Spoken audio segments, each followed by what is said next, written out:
안녕하세요. 저는 아산 온천도장에서 신앙하고 있는 교무종감 이미호입니다. 제가 증산도를 신앙한 지는 올해로 10년째가 되는데요. 우리 가족 모두 신앙을 하고 있습니다. 가족 신앙은 우리 가족을 하나 되게 만들어주고 또 화목하고 행복한 가정을 만들어주는데요. 그 이유는 증산 상제님 말씀이 담긴 도전을 통해서 우리가 사람에 대해서도 배우고 또 세상의 변화에 대해서도 배우기 때문입니다. 저희 가족이 모이게 되면 보통 우리가 듣는 환경의 변화의 정보를 나눈다거나 또는 이렇게 각자의 생활 속에서의 직접 경험 또는 간접 경험들을 이렇게 이야기 나누게 되는데요. 그러면 도전 말씀을 이야기할 수밖에 없습니다. 그것은 도전을 보면 도전 속에 지금 우리가 살고 있는 삶의 해답이 모두 들어있기 때문입니다. 또 그 도전을 소개하는 안내책으로 천지성공이라는 책이 있는데요. 저희가 얼마 전 아산에서 이순신 축제 때 홍보하게 되었습니다. 아산 이순신 축제 때 축제가 이제 해를 거듭할수록 그 축제의 규모가 크고 화려해져서 점점 더 많은 분들과 또 타 지역에서도 꽤 많은 분들이 축제를 보러 오고 계십니다. 이번 축제에 이제 저희 성도님들이 저희 도장에서 한 10여 분이 함께 홍보를 하게 되었는데 정말 기분이 좋았습니다. 개인적인 홍보 활동에 비해서 활기도 넘쳤고 또 진리를 전하는 그런 열정적인 모습을 보면서 우리가 뭉치면 못할 게 없겠구나 하는 자신감도 생기고요. 또 무엇보다 서로가 서로를 이렇게 격려하고 또 이렇게 홍보하는 모습을 다양하게 보면서 함께 배우게 되었습니다. 먼저 제 어릴 적 얘기부터 하겠습니다. 저는 충남 간경에서 태어났는데요. 제가 이제 고향에서 자라면서 교회를 다니게 되었습니다. 그런데 성서 속에 그런 궁금한 것을 발견하게 되었는데요. 그것은 동방의 해돋는 나라로부터 흰 옷 입은 무리들이 살아있는 하나님의 도장을 가지고 뭐 이렇게 나오는 성구의 말씀인데 그들은 왜 해돋는 동방의 나라로부터 올까? 그리고 예수님은 이스라엘 사람인데 그렇죠? 그리고 그들은 왜 흰옷을 입었을까? 혹시 그 동방에 해돋는 나라가 우리나라가 아닐까 하는 그런 생각에 그 교회 관계자분에게 묻기도 했는데요.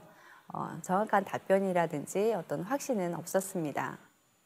제가 이런 궁금증을 갖게 되는 데는 저희 어릴 적 환경에 그런 영향이 있습니다. 저희 어머니께서 장독대에 정화수를 떠놓으시고요. 비손하는 모습을 이렇게 보고 자란 터랑 늘 궁금한 게 많았습니다. 네. 어머니는 왜 정화수를 장독대에 떠놓고 비실까? 그리고 뭘 빌까? 또 누구에게 빌까? 등등 그런 이렇게 호기심이 한참 많았습니다. 그렇게 어린 시절을 보내고 또 사회생활을 하게 되면서 마음 한 구석이 비어있는 듯이 저에게 허전함이라고 할까요? 또는 이렇게 고독이라고 할까요? 그렇게 늘 저를 쓸쓸하게 만들었습니다. 허전함을 채우기 위해서 이렇게 절에도 가보았고요. 또 이렇게 절에 가면 그 산속의 맑은 공기와 그런 시원함이 좋긴 하지만 저를 채워주지는 못했습니다. 채워지지 않는 그런 마음을 채워보려고 이렇게 쇼핑도 해보고 또 책도 읽고 또 이렇게 술도 마셔보고요. 하지만 이렇게 만족이 되지 않았습니다. 그때 제게 누군가 이렇게 말했습니다. 인생은 원래 외로운 거라고요. 저는 점점 더 이렇게 지쳐갔습니다. 그래, 채워지지 않는 대로 그냥 살지 뭐. 그렇게 또 그게 채워지지 않는 그것이 무엇인지도 모르니까 그렇게 세상을 향해서 다른 것을 원하며 살면 되겠지. 그렇게 자연스레 세상에 묻어갈 때쯤에 그때가 2003년이었는데요. 증산도를 만나게 되었습니다. 2003년 그 무렵 저는 이렇게 책이 좋아서 한 달에 한 권의 책을 읽곤 했었고 또는 한 달에 한두 권의 책을 또 읽기도 했었고요. 그때 제게 진리를 전해준 인도자가 지금은 저의 남편이 되었는데요. 처음에는 이제 인터넷에 증산도 책을 무료로 보내준다고 해서 책을 받아보게 되었습니다. 이것이 개벽이다 상이라는 책을 제가 전에 받고 읽게 되었는데요. 이것이 개벽이다 상을 읽고 기분이 참 묘했습니다. 이게 뭐지? 하는 그런 느낌이라고 할까요? 증산도 이렇게 도장을 제가 찾아가서 공부를 시작하게 되었습니다. 제가 증산도 신앙을 하게 되면서 도전을 읽고 또 진리 공부를 하는 중에 어느 순간 느끼게 되었습니다. 제가 더 이상 방황하지 않고 있다는 것을요. 그리고 삶 자체가 열정적으로 굉장히 변해갔습니다. 생활 자체가 마냥 신이 났고 또 증산도를 만나고 신앙하면서 제 마음에 이렇게 채워지지 않았던 무언가가 채워지는 듯하고 그러면서도 어떤 행복함이 잔잔히 젖어들어서 저에게 점점 커져만 갔습니다. 꼭 담비가 내려서 이렇게 젖어드는 느낌이라고 할까요? 그렇게 증산도 신앙을 결심하게 되었습니다. 그렇게 증산도를 알아보고 또 공부하던 가운데 정도사님께서는 인간의 마음이란 진리를 알 때 비로소 채워진다라고 말씀하셨습니다. 내가 왜 태어났고 또 내 삶의 목적이 무엇인지, 내가 죽으면 어디로 가는지, 또 인간과 저 우주의 관계, 그리고 신의 세계, 그 외에도 많지만 이런 대표적인 이러한 이유들을 명확하게 말해줄 수 있는 그런 참 진리로서만이 인간의 마음을 채울 수 있다는 것을 다시 한번 알게 해주셨습니다. 증산도 진리 중에 가장 큰 매력은 원시반본과 천지공사라고 생각을 합니다. 원시반본은 모든 것을 시온의 근본, 뿌리자리로 돌아간다는 뜻입니다. 저희 1차적인 뿌리는 조상 설령이라고 생각을 합니다. 도전 2편 119장을 보면 60년 공덕을 드리는 천상 설령신이라고 나오는데요. 제가 한번 읽어보도록 하겠습니다. 하늘이 사람을 낼 때 무한한 공부를 드리나니 그러므로 모든 설령신들이 쓸 자손 하나씩 타내려고 60년 동안 공을 들여도 못 타내는 자도 많으니라. 이렇듯 어렵게 받아난 몸으로 꿈결같이 쉬운 일생을 어찌 헛되이 보낼 수 있으랴. 너희는 설령신의 음덕을 중히 여기라. 설령신이 쓸 자손 하나 잘 타내면 좋아서 춤을 추느니라. 너희들이 나를 잘 믿으면 너희 설령을 찾아주리라 하셨습니다. 또 종도사님은 이런 말씀을 하셨는데요. 우주의 주제자이신 상제님께 기도를 하면 자손의 그 기도를 들어주시기 위해서 조상님은 10배, 100배 기도하고요. 또 그것을 이룰 수 있게 해주시고 또한 조상님께서 자손에게 일을 이룰 수 있도록 성령을 내려주신다고 하셨습니다. 그것은 조상님이 저에게 제1의 하나님이요 또 상제님 자신은 제2의 하나님이라고 말씀하신 그 상제님의 말씀과 같이 이 우주 안에 가장 소중한 저 자신을 이 물질의 세상에서 물질을 만지고 또 역사를 만들어 나갈 수 있도록 존재케 해주신 분이 바로 조상님이기 때문입니다. 자손에게 조상님이 나의 설령이 얼마나 소중하고 또 감사한 존재인지 마음으로 깊이 감사드리며 또 마땅히 그 은혜에 보온하고자 노력해야 한다는 것을 절실하게 실감하게 되었습니다. 그리고 천지공사는요, 상제님께서는 병든 천지를 개벽해서 인간과 신명을 구원하시기 위해서 이 땅에 오셔가지고 천지공사를 집행하셨습니다.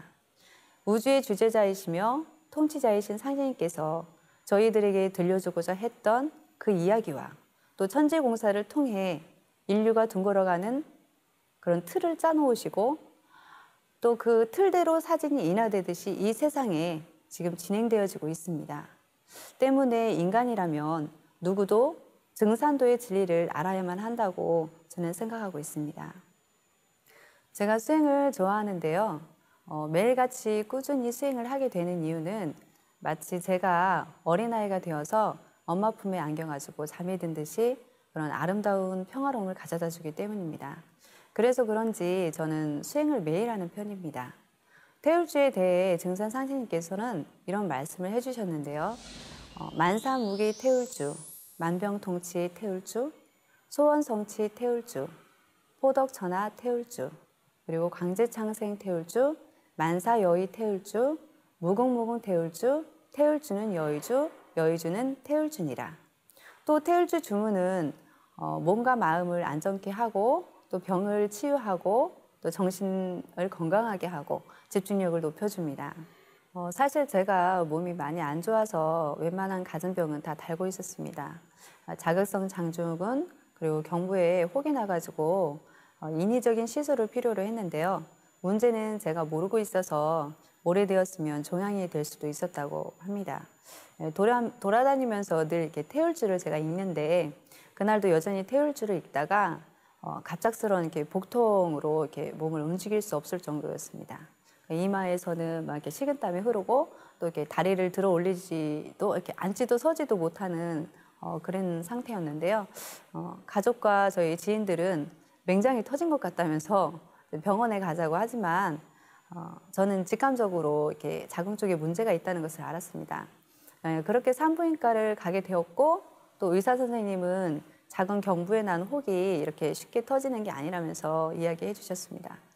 그렇게 자연스럽게 혹이 제거되는 경험, 또 아이를 낳고 한쪽 손으로 이렇게 기대는 버릇이 있어서 손목이 이렇게 아리고 아팠습니다.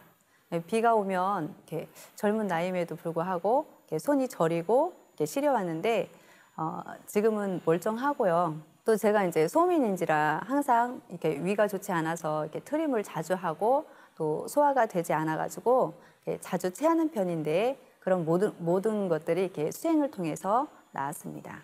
하지만 무엇보다도 이제 잊지 못하는 경험이 있었습니다. 2010년 10월, 그러니까 제 아이가 갑자기 이렇게 쓰러지더니 이렇게 관절이 많이 붓고 또 일어서지를 못하는 거예요. 종합병원에 이렇게 가보니까 알레르기성 자반증이라고 했습니다. 그런데 알레르기성 자반증은 지금도 이렇게 현대의학이나 한의학이나 병의 원인을 이렇게 모르기 때문에 치유 방법도 없다고 했습니다. 점점 이렇게 면역력이 약화되고 장기가 제 기능을 하지 못해서 신장이 무너지고 또 평생 투석을 받거나 장기 이식을 해야 한답니다. 우리 아이는 이렇게 급속하게 장기가 점점 이렇게 딱딱해지는 것이 이렇게 손에 다 느껴질 정도였고 또 아무것도 이렇게 먹지 못하는 상황으로서 상태가 매우 급했었는데요. 병원에 가보니까 이렇게 불치병 환자한테 주는 그 스테로이드제라는 게 있어요. 스테로이드제. 그래서 그걸 맞아서 고통을 완화시키는 방법 외에는 없다고 하였습니다. 그래서 좀 어이가 없었습니다. 생전 처음 들어보는 그런 병명에 치료 방법도 없고 만약 상태가 이렇게 심각하지 않아서 치료한다 하더라도 재발 가능성까지 있었습니다. 그렇게 아이가 이제 5일을 굶었습니다. 그래서 음식을 넘기면 이렇게 다 토해냈고요. 또 이렇게 물만 먹어도 이렇게 복통을 호소하는 그런 상황이었습니다. 그런 와중에 이제 2010년 그 10월 26일, 그러니까 음력 9월 19일이죠. 이날은 증산 상제님 탄광일인데요. 태상 정도사님께서 이렇게 도공을 내려주신다고 하셨습니다. 저는 이렇게 힘이 없어서 제대로 앉지도 못하는 이렇게 아이를 담요에 쌓아 안고 태울궁으로 갔습니다.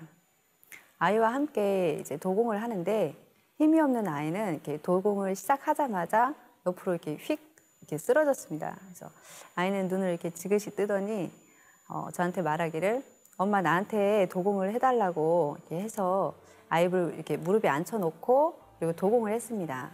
그런데 다음 날 이제 아침이죠. 놀라운 일이 벌어졌습니다. 물만 먹어도 이렇게 고통스러워했고요. 또 배를 움켜잡고 막 구르면서 울던 아이가 밥을 먹고 또 점심엔 닭다리 하나를 들고 막 이렇게 먹는 거예요. 그러더니 병원에서 절대 먹지 말라던 과자, 떡 뭐 이런 것도 먹었습니다. 그리고 돌아올 때는 담요에 쌓아 엎혀 갔었는데 아이가 이렇게 당당히 자신이 두 다리로 걸어왔습니다. 그러나 완치된 아이의 그런 모습을 보면서 저희 가족과 또 주위 분들께서 정말 놀라워하셨습니다. 그리고 늘 언제나 저희 곁에서 저와 제 가족을 지켜주시는 조상님께 진심으로 감사드립니다. 제가 지금 가족들이 같이 신앙을 하고 있는데요. 저희 가족이 언제나 지금처럼 상제님 신앙을 하면서 또 건강하고 행복하게 살아갔으면 합니다. 그리고 제가 꼭 하고 싶은 이야기가 있습니다. 대자연의 이치는 인간이 부정하고자 해도 부정할 수 없는 진리입니다.